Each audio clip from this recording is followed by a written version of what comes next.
The show's strange lead character is a young girl named Wednesday Addams.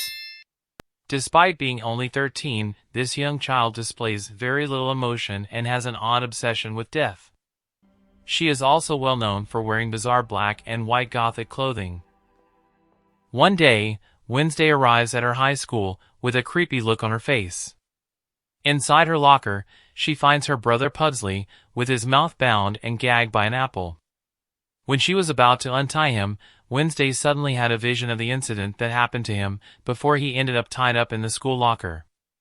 Once she finds out that a group of bullies from the swim team are behind this, she walks into the swimming room with 2 bags full of piranhas and drops them into the pool to avenge their actions against her younger brother.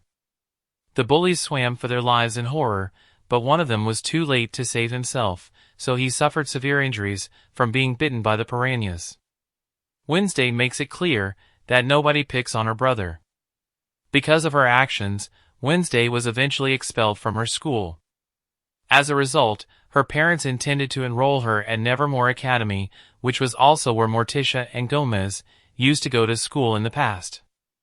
The principal accepts her late entry due to her good grades and the family's history at the school.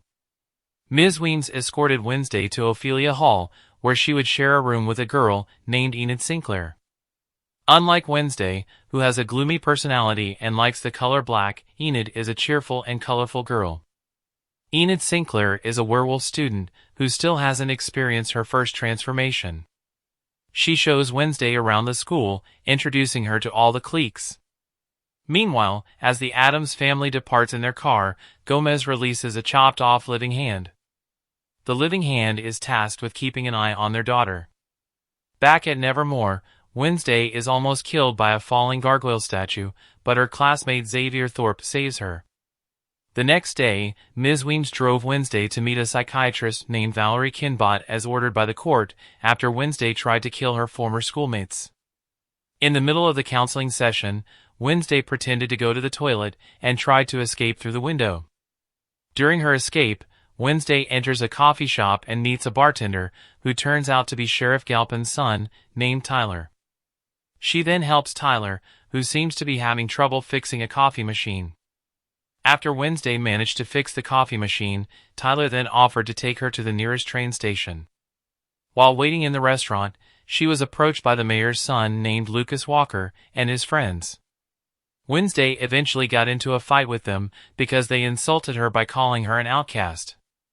Not long after, Sheriff Galpin suddenly appeared and seemed surprised to find out that Wednesday was able to defeat Lucas and his friends alone. Because of this incident, Wednesday was eventually spotted by Ms. Weems, who was looking for her because she escaped from Dr. Kinbot's office. When Ms. Weems called Wednesday by her last name, Sheriff Galpin was shocked because he knew Wednesday's father, Gomez Addams. Sheriff Galpin then told her that her father was a murderer and warned her that he would always keep an eye on her. Later, while recovering and writing her novel in her dorm room, Wednesday discovers the living hand that her parents have left to secretly supervise her. Not wanting to be locked up, the living hand finally chose to help her. Wednesday sent the living hand to meet Tyler and deliver a message to him. Wednesday apparently gave Tyler a phone number and asked him to call her, so he made a video call. Wednesday then tells Tyler about the Harvest Festival that will be held at the end of the week and asks him to help her escape. During her escape with Tyler, Wednesday accidentally bumped into Rowan and suddenly had a vision of his death. Therefore, Wednesday decided to cancel her intention to run away and catch up with Rowan, who ran into the middle of the forest. After catching up with Rowan, Wednesday immediately warned him about his death. Rowan attacked Wednesday with his telekinesis power, saying that he had to kill her to save everyone in Nevermore Academy. But then a monster suddenly appeared and attacked Rowan. The monster tore Rowan apart and brutally killed him. Wednesday rushed to report the incident to Sheriff Galpin, who immediately mobilized the police officers to find Rowan's body. However, the police officers found nothing. So Sheriff Galpin assumed that Wednesday was just making up a story about the monster killing Rowan. Even so, Wednesday tries to convince Sheriff Galpin that she really saw Rowan being killed by the monster. In the middle of their debate, Rowan suddenly appeared in the room alive and well. Wednesday remains suspicious of Rowan and assumes that the Rowan standing in front of them right now is somehow not the real Rowan. Wednesday met Ms. Weems and asked for permission to talk to Rowan. But unexpectedly, Rowan was already expelled from school. Wednesday then sent the living hand to follow Rowan, who was going to the train station. Upon arrival at the train station, the living hand loses track of Rowan when he enters the toilet and changes his form into a middle-aged man, then left the station. Therefore, she is determined to investigate and uncover the truth behind the murder. With the help of Tyler, Wednesday found Rowan's glasses at the crime scene. Afterwards, Wednesday returns to Nevermore and secretly enters Rowan's room to look for the book that Rowan took from the secret room. But Wednesday doesn't find the book. The next day, Wednesday and Enid participated in the Edgar Allan Poe Cup. Each team must row across to Raven Island and pull a flag from Crackstone's crypt. When Wednesday accidentally touched the crypt, she suddenly had a vision of a young girl who looked a lot like her. The girl then told Wednesday that she was the key. However, Wednesday didn't have time to ask the girl anything because she suddenly woke up and had to rush back to the boat. Later that night, Wednesday managed to find a secret library hidden under the statue of Edgar Allan Poe. Inside the library, Wednesday finally managed to find the book she was looking for. However, when she was about to leave the place, someone ambushed her from behind. Shortly afterward, Wednesday was confronted by the Nightshade, an elite group of Nevermore consisting of several students. Bianca intends to punish Wednesday for entering the room without their permission, while Xavier suggests that they should recruit Wednesday since her parents used to be members of the Nightshade. But Wednesday refused to join the Nightshade and decided to leave the place. After piecing together the pictures in the book, Wednesday finally got information about Joseph Crackstone, who is none other than Jericho's founding father. She then went to Tyler and asked about the location of Joseph Crackstone's house. Tyler informed her that the Joseph Crackstone's house is located in the middle of the forest, as shown in the painting. Wednesday rushed to the location indicated by Tyler. Upon arriving at Joseph Crackstone's house, Wednesday tried to touch all sides hoping to get a vision of Crackstone and the girl from her vision. Shortly afterward, Wednesday suddenly had a past vision of the young girl, who turned out to be Wednesday's ancestor, Goody Addams. At that time, Goody and her family were locked up in a house by Crackstone and his followers who intended to burn them alive. Fortunately, Goody manages to escape and warns Wednesday that Crackstone will not stop before he destroys the outcasts like her and her schoolmates at Nevermore Academy. When she was about to leave the place, Wednesday was surprised by a monster, so she rushed after it. Wednesday then found the monster's footprints that suddenly turned into human footprints, which proved that the monster was actually a human. Shortly afterward, Xavier suddenly appeared behind Wednesday and told her that he was there because he was worried about her safety. Xavier also told her that he had texted Rowan and invited him to go snowboarding like last year. Later that night, a beggar who was fiddling with a camera he found in the trash was surprised by the appearance of the monster, who immediately attacked him and killed him. Not long after, Sheriff Galpin found the camera and tried to find clues about the monster that killed the beggar. The next day, Wednesday noticed that Xavier was behaving strangely and found scratch marks on his neck. She became suspicious of Xavier and secretly followed him to his painting studio near the forest. When Xavier left, Wednesday sneaked into the studio and was surprised to find many monster paintings painted by Xavier. Wednesday was even more convinced that Xavier was the monster. She then took one of the sketches of the painting and showed it to Sheriff Galpin while asking him to investigate Xavier. But Sheriff Galpin refuses Wednesday's request because they have no evidence to drag Xavier to the police station. With the help of Eugene, Wednesday finally managed to find a place that was suspected to be the lair of the monster. Upon entering the cave, Wednesday found scattered animal bones and a chain used to bind human hands. She then picked up a broken fawn that she suspected belonged to the monster and planned to match the DNA on the fawn with Xavier's blood that she found in the painting studio. But unexpectedly, Wednesday was caught by Xavier when she was about to leave the painting studio. He revealed that he knew about the monster, because the monster always haunted him in his dreams, and he was attacked by the monster. The scratch marks Wednesday saw a few days ago were from the monster. Shortly afterward, Wednesday went to Sheriff Galpin to hand over the monster's broken fong and Xavier's blood, and asked him to match the DNA and prove that Xavier was the monster. However, the living hand and Enid has secretly planned for Wednesday to go to the dance party with Tyler. Since Tyler had already come to pick her up for the dance party, Wednesday had no choice and decided to postpone her plans with Eugene. Wednesday then told Eugene that she had to cancel their plans for tonight, and warned Eugene not to wander around the forest at night. Wednesday, who came to the dance with Tyler, immediately became the center of attention of the Nevermore Academy students. Lucas's friends secretly sprayed the colored paint into the prom hall, and made the place look like it was covered in blood. Wednesday suddenly had a vision of Eugene being attacked by the monster.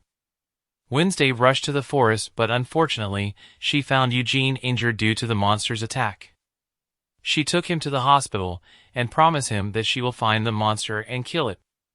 Ms. Weems decided to send Wednesday and her family to attend a weekend-long family therapy session at Dr. Kimbett's.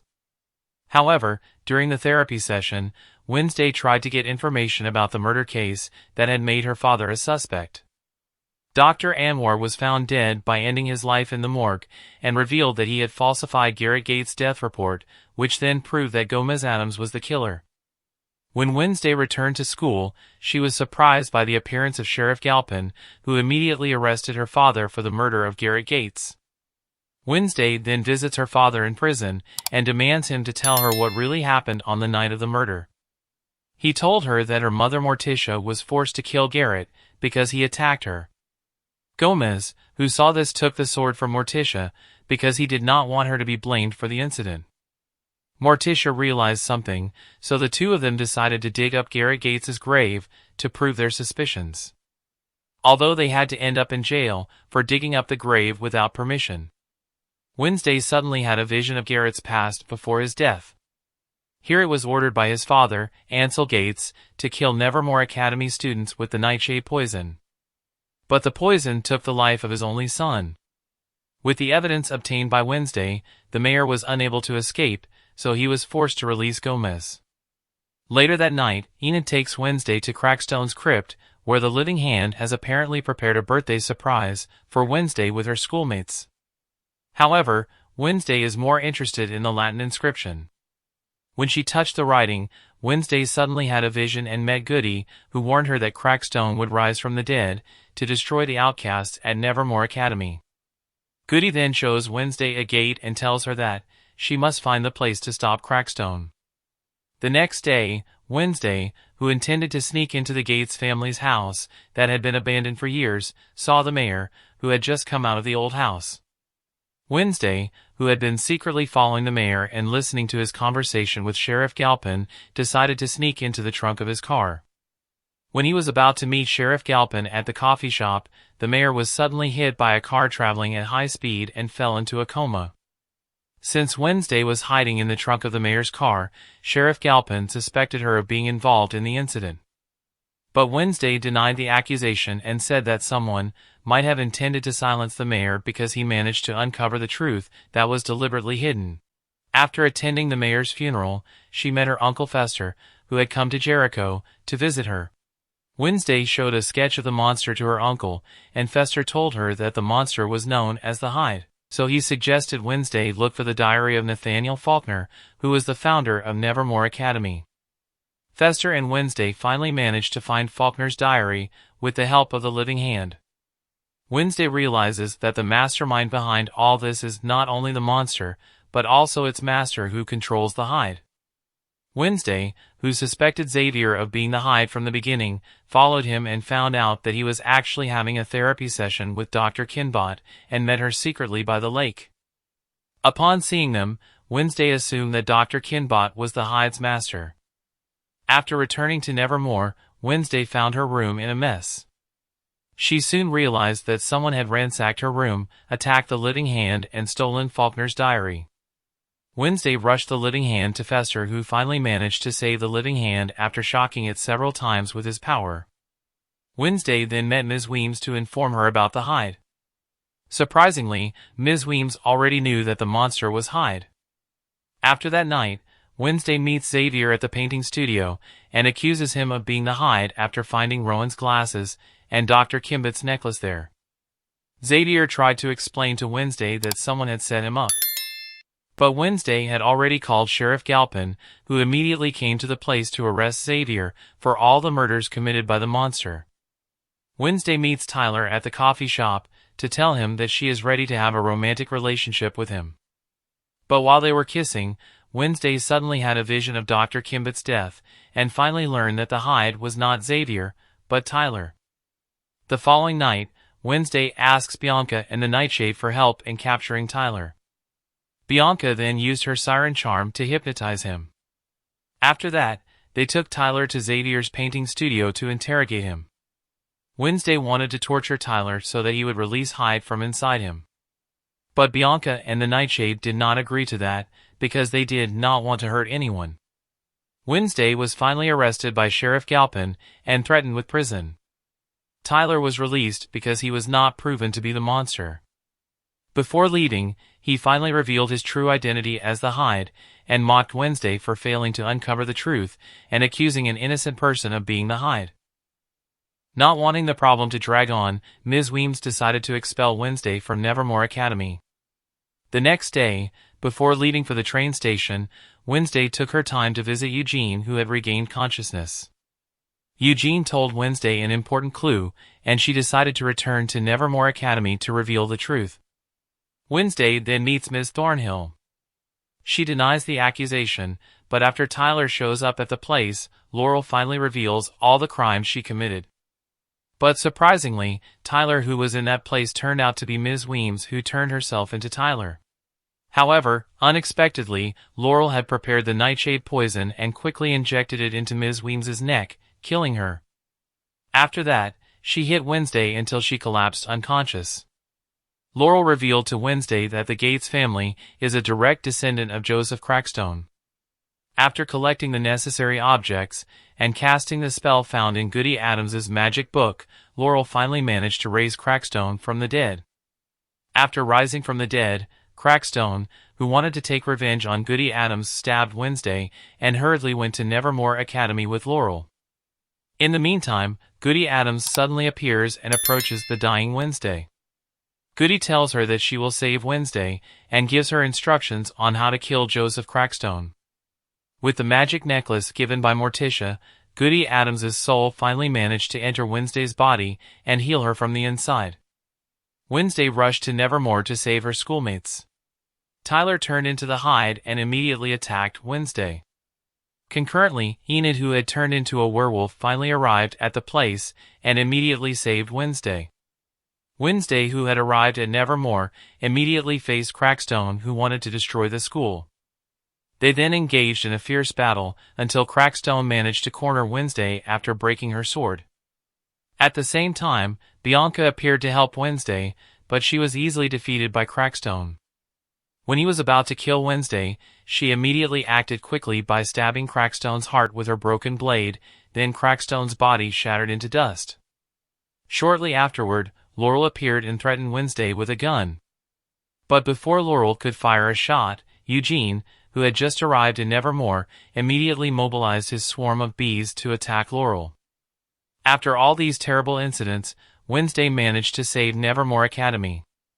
Before leaving Nevermore Academy for vacation, Wednesday gets a mysterious message on her cell phone, assuming that everything is not over, and Laurel and Tyler might just be pawns of a bigger plan and disaster, which might be coming soon. Thank you guys for watching. Please like and subscribe to my channel and don't forget to hit the bell icon to get notifications on my new videos.